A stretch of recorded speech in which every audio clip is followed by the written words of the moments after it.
Hey, it's Neil here from Dog Matters, and today we're going to talk about one of the 4 quadrants of operant conditioning, negative reinforcement. And is negative reinforcement actually a negative thing? So if you have no idea what I'm talking about with all these big dog trainer words that I don't usually use, today I'm going to explain to you one of these 4 quadrants, which is the scientific term for things that we use to shape behavior. Now, reinforcement means to make a behavior stronger, usually by rewarding it. Now, the problem with the term negative reinforcement is that the term negative has negative connotations to it, and people think that negative equals bad. But negative reinforcement is actually a mathematical sense of negative meaning taking something away to reinforce the behavior. So it's talking about changes we're making to behavior. Reinforcement is reinforcing the behavior, making it stronger, and negative meaning we're taking something away, not we're doing something bad. So basically, negative reinforcement means we're taking something away from the situation that makes the animal feel rewarded. Now, this doesn't necessarily mean that whatever we're taking away is highly aversive or forceful or painful. In fact, it's any type of pressure, even moving into the animal's space without touching them whatsoever. Negative reinforcement is used a lot in horse training. So if you've ever had anything to do with horse training or ever ridden a horse, you've used negative reinforcement. And I'm betting if you own a dog, you've used negative reinforcement already as well. For example, one of the classic ways that people tend to automatically get a dog to sit is to pull upwards on the leash, adding pressure to the dog's neck or even onto their harness. And when the dog sits, the pressure is released. That release of pressure is the reward to the dog. That's negative reinforcement in action. But I want to talk to you about a few other ways that it can be applied that can be really beneficial to your training and don't require much pressure or force at all. So you can use many tools to create negative reinforcement, whether it's collars, harnesses, slip leads, all the different types of collars, e-collars. She's just got a normal martingale collar on that she uses for everyday use and just a normal lead, and I'm going to show you how very light touches can work for negative reinforcement without applying very forceful measures of pressure to the dog at all.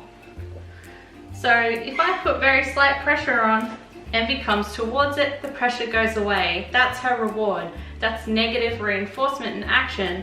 The pressure is taken away, negative deduction, to reinforce the behavior of coming towards me.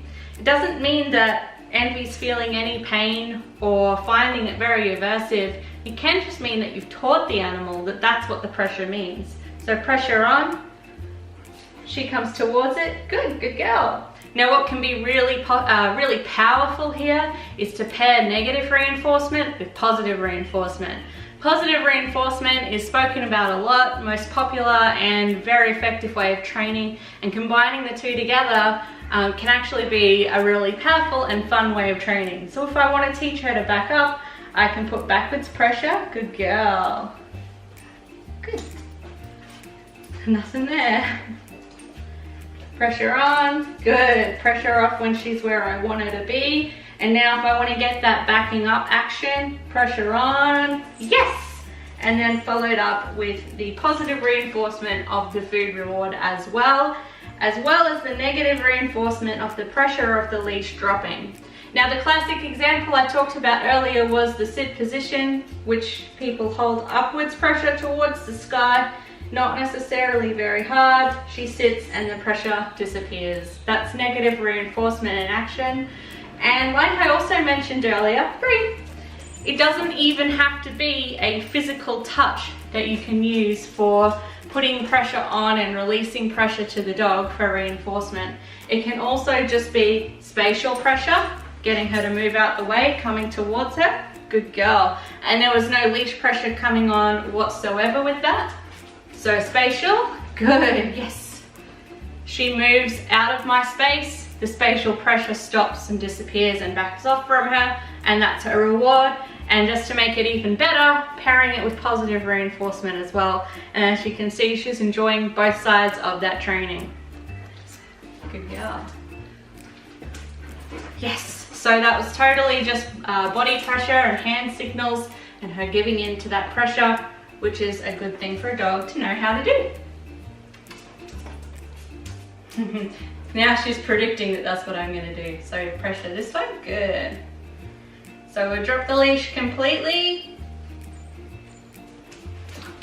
Yes. So that spatial pressure without even touching the dog is negative reinforcement at work.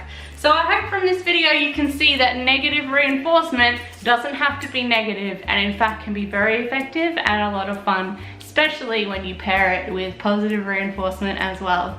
Don't forget to leave a comment below, like and subscribe and share, and I will see you in the next video.